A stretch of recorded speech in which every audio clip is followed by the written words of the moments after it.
बारिश के बावजूद कश्मीरी पंडित मुलाजमीन ने आज 75वें दिन रिलीफ कमिश्नर ऑफिस के सामने जबरदस्त एहतजाजी मुजाहिरा और धरना जारी रखा। कश्मीर में पीएम एम्प्लॉयमेंट स्कीम के तहत खिदमात अंजाम देने वाले इन मुलाजमीन ने हुकूमत के रवैये पर बरहमी का इजहार किया। ये मुलाजमीन टारगेट किलिंग्स के पेश नज़र अपनी सर्विस वादी से जम्मू शिफ्ट करने का मुतालबा कर रहे हैं। बीजेपी की सीनियर लीडर शीला हांडू भी इन मुजाहिरीन में शामिल हुई।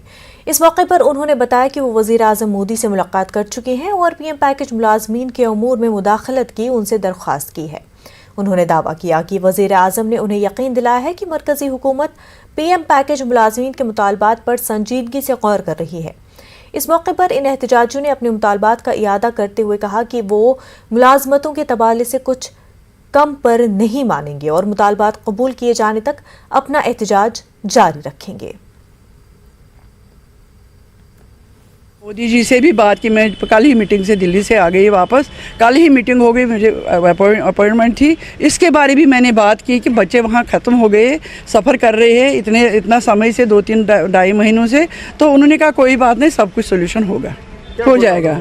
बस इतना बोला तो सोल्यूशन हो जाएगा, आप चिंता निश्चित रहे।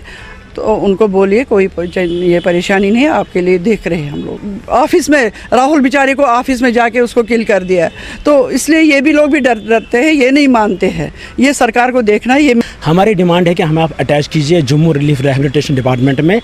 हमारी डिमांड इसके बगैर कुछ नहीं है। हमारा रिलोकेशन का जो मतलब है रिलोकेशन आउटसाइड वैली, ये हमने बार बार स्पष्ट किया हुआ है कि कश्मीर में हम इन परिस्थितियों में बिल्कुल नौकरी नहीं कर सकते। देखिए, जब फर्स्ट क्लास मजिस्ट्रेट के ऑफिस में किलिंग होती है, उसके पास तो अकोमोडेशन भी थी राहुल भट्ट के पास। तो अकोमोडेशन, ट्रांसफ़र, प्रमोशन इस टाइम पे हमारे सर्विस रिलेटेड मैटर बिल्कुल हमारे कंसर्न नहीं है। हमारा एक ही डिमांड है गवर्नमेंट ऑफ इंडिया से, एलजी एडमिनिस्ट्रेशन से और जितने भी रिप्रेजेंटेटिव्स हमारे यहाँ पे आते हैं, हम ये स्पष्ट बात करते हैं इनसे कि हमारी डिमांड है कि आप हमें यहाँ जम्मू रिलीफ रिहेबिलिटेशन ऑफिस में अटैच कीजिए, जैसे कि बाकी माइग्रेंट एम्प्लॉयज़ है। जब आप कम्युनिटी का एक बड़ा फैसला करेंगे, जब सारी रिहेबिलिटेशन वहाँ पे ऑन ग्राउंड इंप्लीमेंट होगी, तो we will be the part of that rehabilitation process. इन परिस्थितियों में हम बिल्कुल भी वहाँ नौकरी करने को तैयार नहीं। कश्मीर के मुख्तलिफ मकामात पर अपनी मुलाजमत करने वाले डोगरा टीचरों और मुलाजमीन ने आज भी जम्मू में अपना एहतजाज जारी रखा। वादी में अक़लियतों की टारगेट किलिंग के पेश नज़र डोगरा बरादरी के मुलाजमीन उन्हें जम्मू शिफ्ट कर देने की मांग कर रहे हैं। ये डोगरा मुलाजमीन all Jammu based reserved categories employees association के बैनर तले अपना एहतजाज दर्ज करा रहे हैं। शदीद बारिश के बावजूद यहां बड़ी तादाद में मौजूद इन मुजाहिरीन ने अपना धरना जारी रखा। उनका कहना है कि वो ट्रांसफर पॉलिसी बनाने के एलजी के वादे पर तहरीरी यकीन दहानी चाहते हैं। उन्होंने कुछ डोगरा असातिज़ा की तनख्वाहें बगैर किसी ताख़ीर के जारी करने का मुतालबा भी किया। याद रहे कि जून के महीने में जिला कुलगाम में मिलिटेंटों के हाथों अपने साथी रजनी बाला के कत्ल के बाद इन डोगरा टीचर्स ने वादी छोड़ दी है। उधर इस मामले पर गौर करने के लिए प्रिंसिपल सेक्रेटरी जेएडी की सरबराही में एक कमेटी तश्कील दी गई है, जो रिजर्व कैटेगरी के मुलाजमीन के लिए ट्रांसफर पॉलिसी के तवील अरसे से जेर इल्तवा मुतालबे की जांच करेंगी। कमेटी तमाम पहलुओं की जांच करेगी और मुकर्ररा वक्त में रिपोर्ट पेश करेगी। एलजी मनोज सिन्हा ने ट्वीट करके ये जानकारी दी। जो जम्मू कश्मीर का मसला नहीं है, इसमें इंटर डिस्ट्रिक्ट रिक्रूटमेंट पॉलिसी पूरे JNK को में लागू हुई है। तो उसमें जम्मू डिवीजन के मुलाजिम भी हैं जो अभी प्रोटेस्ट तो डायरेक्टर जी ज्वाइन नहीं कर सकते हैं ड्यू टू कि उनका नॉर्मल है जहाँ, तो हमारा वहाँ लाइफ थ्रेट बना हुआ है, तो हम जहाँ प्रोटेस्ट कर रहे हैं। लेकिन ये हज़ारों की तादाद में जितने भी ड्यूटी के अंदर डिपार्टमेंट्स होते हैं उसमें काम कर रहे हैं। तो अब ये हज़ारों मुलाजिम अपनी उम्मीद जो है एलजी साहब पे लगा के बैठे हुए हैं कि कब वो रिटर्न में हमें ऑर्डर मिलता है ट्रांसफ़र पॉलिसी का, और उस पर ग्राउंड लेवल पे जब कैसी इम्प्लीमेंटेशन होती है। हमारे पास कोई और ऑप्शन नहीं है। अगर हमारे पास ऑप्शन होता तो हम अपने वर्क प्लेस पे होते। हमारी सिचुएशन वैसी नहीं है कि हम अपने वर्क प्लेस पे जा सकें, और हमारी एक ही अपील है एलजी सर से कि जो एश्योरेंस आपने हमें दिया, आप उसको इम्प्लीमेंट कीजिए। हम आपके साथ हैं, आप उसको जल्दी इम्प्लीमेंट कीजिए, क्योंकि सिर्फ ये एक एम्प्लॉय की बात नहीं है सर, इसमें हमारी फैमिली सफ़र कर रही है, हमारे बच्चे सफ़र कर रहे हैं। आज जब सबके बच्चे स्कूल्स में जा रहे हैं और हमारे बच्चे हमारे साथ धरने पे बैठे हैं, घर में बैठे हैं, तो हमारी यही अपील है एलजी सर से कि जो एश्योरेंस आपने दिया है आप उसको कंप्लीट कीजिए, और जब तक ये एश्योरेंस रिटर्न फॉर्म में नहीं आएगा तब तक हम धरने पे बैठे रहेंगे।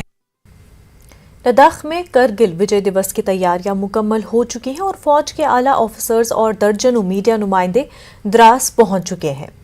कई साल गुजर जाने के बाद भी लोग अपने नुकसानात भूल नहीं पाए हैं। गाय, भेड़, बकरी हलाक होने की वजह से यहाँ मवेशी पालन की सनत खत्म हो चुकी है। मकामी लोग 23 साल बाद भी उस वक्त रकम होने वाली दास्तानें सुनाए भूलते नहीं। ढाबा वाले नसीब खान ने उस वक्त फौजियों को मुफ्त में चाय पिलाई थी। नहीं, जो इंतज़ामिया है तो उन्होंने उसकी भरपाई अभी तक नहीं की है। तो हम हमारी एडमिनिस्ट्रेशन से गुजारिश करते हैं, जैसे कि हमारा मुश्कू गोली है, पानद्रास है, मुरादबाग है, बेरस है, तो ये गोशन एरिया है, तोलोलिंग का एरिया है, टाइगर सिंह हिल के दामन में है। तो उनको लाइफ स्टॉक अभी तक उनको कोई इमदाद, कोई ज़मीनी सतह पे कोई इमदाद वगैरह नहीं मिली है। हाँ, आर्मी ने बहुत सारे प्रोग्राम चलाए, तो बदकिस्मती से अभी वो भी डिफंग हो गए कुछ सालों में। 1-2 साल में आर्मी वालों ने भी मदद करना छोड़ दिया, क्योंकि बहुत पहले मदद करते थे, गरीबों की मदद करते थे, आम जो बच्चे हैं स्टडी करते थे उनकी मदद करते थे। तो शायद वो भी शायद भूल गए बीच में। मैं यहाँ होटल चलाता हूँ, छोटा ढाबा, और पब्लिक का सेवा करता हूँ। उससे भी यहाँ पब्लिक कोई था ही नहीं, सब चले गए थे। मैं अकेला था 99 से पहले, काफ़ी रहा मैं यहाँ, तो अकेला था। मैं सबको खाना खुना खिलाता था, चाय पिलाता था, सबकी सेवा करता था। दूसरा ये एसिस्टेंट थे यहाँ सोनम, उन्होंने बहुत साथ दिया सब पब्लिक का, इतना साथ दिया कोई हिसाब नहीं है। तो डीएसपी बन गए वो। और फिर दूसरा ये बरकत अली थे, इन्होंने भी बहुत साथ दिया, मेरा भी साथ दिया। मुझे तो फौजियों ने राशन तक दिया, मटेरियल तक दिया।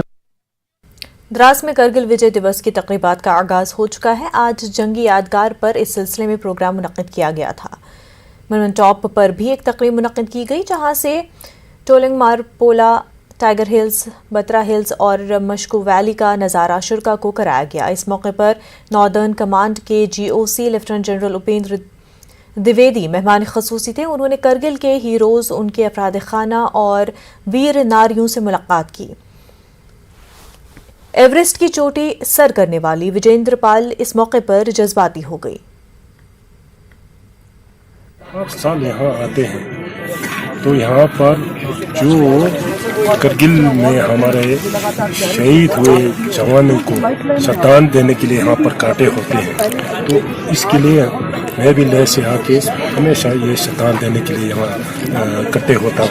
आज यहाँ सब आया हुए थे कि हमारे काफ़ी वीर नारीस और उनके फैमिलीज, बच्चे वगैरह आए हुए, उनसे मिलके बहुत खुशी हुआ, क्योंकि उनको यहाँ पर हालात क्या हुआ उस वक्त, उनके पिताजी के साथ क्या हुआ, उनके हस्बैंड के साथ क्या हुआ, ये सारा डिटेल से सुन के उनका छाती भी चौड़ा हो।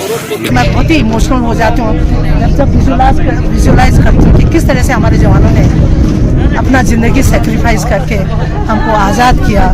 मैं यहाँ पे 1999 में अगस्त में आई थी, तब तो सारे बोफोर्स गन से पूरा घाटी गूंज रहा था।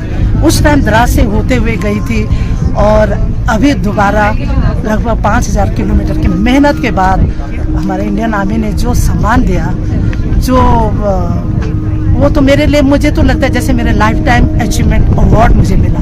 ये सम्मान की मैंने कभी कल्पना भी नहीं की थी। दौरान जंग जो है यहाँ के पब्लिक का जो है काफ़ी नुकसान हुआ। यहाँ हर गांव में, मैं अपने गांव की बात कर रहा हूँ, हमारे मुश्कू वैली में कम से कम 600 से लेकर 700 तक जो भेड़ू हमारे लोग पालते थे। हमारे पास गाय थी, हमारे पास घोड़े थे। तो जंग के बाद जो है हमें बिल्कुल देखने को नहीं मिला, क्योंकि हमारे पूरा जो माल मवेशी था वो पूरी तरह ख़त्म हो चुका था। हमारा जो पूरा जो माशी हालात जो है वो बुरी तरह से गिर गया, क्योंकि हमारे हम जो जिस चीज़ से गुजारा करते थे, जैसे हमारे घोड़े हैं, गाय वगैरह हैं, भेड़ू हैं, वो जो है पूरी तरीके से ख़त्म हो चुका था। तो उस गवर्नमेंट की तरफ से जो है हमें जो कोई इमदाद नहीं मिला। तो अकोमोडेशन भी है ample in Dras. Only thing is कि इसको प्रॉपरली द्रास को टूरिज्म में और ज़्यादा डेवलप किया जाए और ज़्यादा शोकेस किया जाए। विंटर टूरिज्म लद्दाख का प्रमोट करना है, तो we need Dras is the main attraction.